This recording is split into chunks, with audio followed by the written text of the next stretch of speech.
ಬದುಕಿನಲ್ಲಿ ಯಾರೇ ಆಟ ಆಡಲಿ, ಯಾರೇ ನಿನಗೆ ಮೋಸ ಮಾಡಲಿ, ಯಾರೇ ನಿನ್ನನ್ನು ವಂಚಿಸಲಿ, ಅವರನ್ನು ಕಾಲಕ್ಕೆ ಬಿಟ್ಟು ಬಿಡು. ಅವರ ವಿರುದ್ಧ ನೀನು ಸೇಡು ತೀರಿಸಿಕೊಳ್ಳುವ ಅವಶ್ಯಕತೆ ಇಲ್ಲ. ಮನೆಯನ್ನು ನಿರ್ಮಿಸುವಾಗ ಯಾರೂ ಬಂದು ನಿನಗೆ ಸಹಾಯ ಮಾಡುವುದಿಲ್ಲ. ನಂತರ ಗೃಹ ಪ್ರವೇಶಕ್ಕೆ ಬಂದು ಹಾರೈಸಿ ಉಡುಗೊರೆಯನ್ನು ಕೊಡುತ್ತಾರೆ. ಹಾಗೆಯೇ ಜೀವನದಲ್ಲಿ ನಾವು ಸಾಧನೆ ಮಾಡಲು ಹೊರಟಾಗ ಯಾರೂ ಸಹಾಯ ಮಾಡುವುದಿಲ್ಲ. ನಂತರ ಗುರಿ ತಲುಪಿದ ಮೇಲೆ ಎಲ್ಲರೂ ಬಂದು ಶುಭ ಹಾರೈಸುತ್ತಾರೆ. ಬದುಕಿನಲ್ಲಿ ನೋವು ನಲಿವು ಏನೇ ಇರಲಿ ಜೊತೆ ಇರುವೆ ಎನ್ನುವ ಸಂಗಾತಿ ಇರಬೇಕು. ಕುಗ್ಗಿದ ಮನಸ್ಸಿಗೆ ಸಾಂತ್ವನವನ್ನು ಹೇಳೋದಕ್ಕೆ ಉತ್ತಮ ಸ್ನೇಹಿತರು ಇರಬೇಕು. ನಿನ್ನನ್ನು ತಿರಸ್ಕರಿಸಿದವರಿಗೆ ಏನು ಹೇಳದೆ ಬಿಟ್ಟು ಬಿಡು. ಒಂದು ದಿನ ಸಮಯವೇ ನಿನ್ನನ್ನು ತಿರಸ್ಕರಿಸಿದವರಿಗೆ ತಿರುಗಿ ನೋಡುವಂತೆ ಮಾಡುತ್ತದೆ. ನೀರಿನಲ್ಲಿ ಬಿದ್ದವರು ಪ್ರತಿಯೊಬ್ಬರೂ ಸಾಯುವುದಿಲ್ಲ. ಈಜು ಬರಲಾರದವನು ಮುಳುಗಿ ಹೋಗುತ್ತಾನೆ. ಜೀವನ ಕೂಡ ಅಷ್ಟೇ. ಸಮಸ್ಯೆ ಇರುವವರು ಪ್ರತಿಯೊಬ್ಬರೂ ಸೋಲುವುದಿಲ್ಲ. ಪರಿಹಾರ ಹುಡುಕಲಾರದವನು ಮಾತ್ರ ಸೋತು ಬಿಡುತ್ತಾನೆ. ಅರ್ಥವಿಲ್ಲದ ಮಾತಿಗೆ ಎಷ್ಟು ಸಮಯ ಕೊಟ್ಟರೂ ವ್ಯರ್ಥ. ಹಾಗೆಯೇ ಜೀವನದಲ್ಲಿ ಅರ್ಥ ಮಾಡಿಕೊಳ್ಳದವರ ಜೊತೆ ಸಮಯ ಕಳೆದರೂ ಕೂಡ ಜೀವನವೇ ವ್ಯರ್ಥ. ಎದೆಗೆ ಚೂರಿ ಹಾಕುವ ಶತ್ರುಗಳನ್ನು ಬೇಕಾದರೂ ನಂಬು, ಆದರೆ ನಿನ್ನ ಜೊತೆಗೇ ಇದ್ದು ಬೆನ್ನಿಗೆ ಚೂರಿ ಹಾಕುವ ಹಿತಶತ್ರುಗಳನ್ನು ಯಾವತ್ತೂ ಕೂಡ ನಂಬಬೇಡ. ಸೇಡು ತೀರಿಸಿಕೊಳ್ಳುತ್ತಾ ಕಾಲಹರಣ ಮಾಡುವಷ್ಟು ದೀರ್ಘ ಜೀವನ ನಮ್ಮದಲ್ಲ. ನಮಗೆ ಕೇಡು ಬಯಸಿದವರನ್ನು ಕ್ಷಮಿಸುತ್ತಾ ಬದುಕನ್ನು ಸಾರ್ಥಕಗೊಳಿಸೋಣ.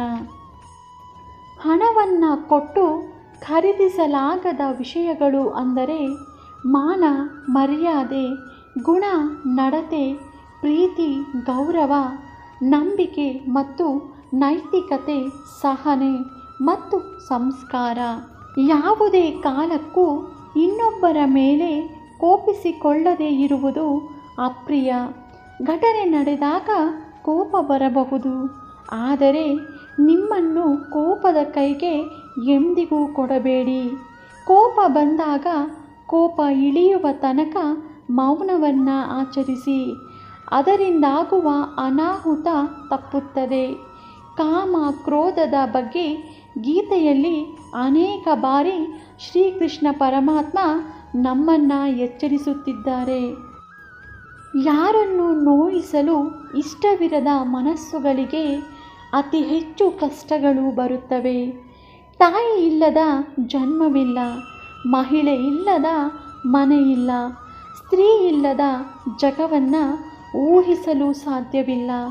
ಅವಳ ಪಾತ್ರ ನಿಭಾಯಿಸಲು ಯಾರಿಂದಲೂ ಸಾಧ್ಯವಿಲ್ಲ. ಹೆಣ್ಣನ್ನು ಯಾವತ್ತೂ ಗೌರವಿಸಿ. ಯೋಗದಲ್ಲಿ ಏನಿರುತ್ತದೆಯೋ ಅದನ್ನು ತಪ್ಪಿಸಲು ಯಾರಿಂದಲೂ ಸಾಧ್ಯವಿಲ್ಲ. ಉದಾಹರಣೆಗೆ ಶ್ರೀಕೃಷ್ಣ ಪರಮಾತ್ಮ ಸ್ವತಃ ತಾನೇ ಪರಮಾತ್ಮನಾಗಿದ್ದರೂ ಮಹಾಭಾರತದ ಯುದ್ಧದಲ್ಲಿ ಕುದುರೆ ಓಡಿಸುವ ಸಾರಥಿಯಾಗಿದ್ದರು. ಯಾರೋ ಒಬ್ಬರು ನಿಮ್ಮ ಮನಸ್ಸಿಗೆ ನೋವು ಮಾಡುತ್ತಾರೆ ಅಂತ ನಿನ್ನ ಮನಸ್ಸನ್ನು ನೀನೇ ಹಾಳು ಮಾಡಿಕೊಳ್ಳಬಾರದು. ನಿನ್ನನ್ನು ನೋಯಿಸಿದವರ ಬಗ್ಗೆ ಚಿಂತಿಸಬೇಡ.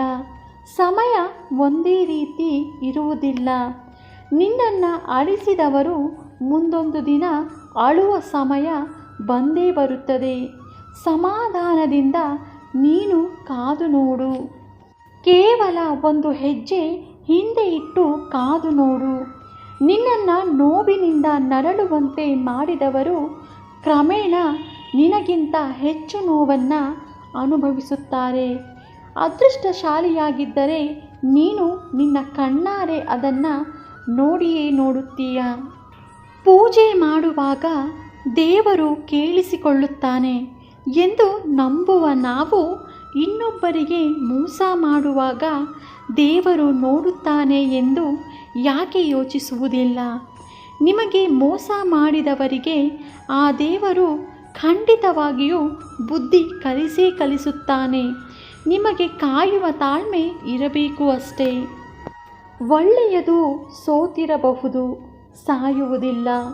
ಕೆಟ್ಟದ್ದು ಗೆದ್ದಿರಬಹುದು, ಉಳಿಯುವುದಿಲ್ಲ. ಸಂಬಂಧ ಯಾವುದೇ ಇರಲಿ, ಅಲ್ಲಿ ನಮಗೆ ಗೌರವವಿಲ್ಲ ಎಂದ ಮೇಲೆ ಅಲ್ಲಿಂದ ದೂರವಿರುವುದೇ ಉತ್ತಮ. ಯಾವುದೇ ವಸ್ತುವಾಗಲಿ ಅದು ನಮ್ಮದು ಅಂತ ಹಣೆಯಲ್ಲಿ ಬರೆದಿರಬೇಕು, ಇಲ್ಲ ಯೋಗ ಇರಬೇಕು ಅಥವಾ ಯೋಗ್ಯತೆ ಇರಬೇಕು. ಬೇರೆಯವರ ವಸ್ತು ಅಂತ ತಿಳಿದ ಮೇಲೂ ಆಸೆ ಪಡುವುದು ನಮ್ಮ ಮೂರ್ಖತನ. ಸ್ವರ್ಗದ ಕನಸನ್ನು ಬಿಟ್ಟು ಬಿಡು, ನರಕದ ಭಯವನ್ನು ಬಿಟ್ಟು ಬಿಡು. ಯಾರಿಗೆ ಗೊತ್ತು ಯಾವುದು ಪಾಪ ಯಾವುದು ಪುಣ್ಯವೆಂದು? ಆದರೆ ಇಷ್ಟನ್ನೇ ನೆನಪಿಟ್ಟುಕೋ, ಯಾರ ಮನಸ್ಸನ್ನು ನೋಯಿಸಬಾರದು ಎಂದು. ಸಮಸ್ಯೆಯ ಬಗ್ಗೆ ಚಿಂತಿಸುತ್ತಾ ಕುಳಿತರೆ ಸಮಸ್ಯೆ ಹೇಗೆ ತಾನೇ ಬಗೆಹರಿಯುತ್ತದೆ? ಚಿಂತೆ ಮಾಡುವುದರಿಂದ ಸಮಯ ವ್ಯರ್ಥವಾಗುವುದಲ್ಲದೆ ನೆಮ್ಮದಿಯೂ ಕೂಡ ಕೆಡುತ್ತದೆ. ಸಮಸ್ಯೆಗೆ ಪರಿಹಾರ ಬೇಕಿದ್ದರೆ ಅದಕ್ಕಾಗಿ ಶ್ರಮಿಸಬೇಕು. ಪರಿಹಾರ ಕಂಡುಹಿಡಿಯಲು ಆಗದಿದ್ದಲ್ಲಿ ಸಮಸ್ಯೆಯನ್ನು ನಿರ್ಲಕ್ಷಿಸಿ ಅಗತ್ಯ ಕೆಲಸದಲ್ಲಿ ತಮ್ಮನ್ನು ತಾವು ತೊಡಗಿಸಿಕೊಳ್ಳಬೇಕು.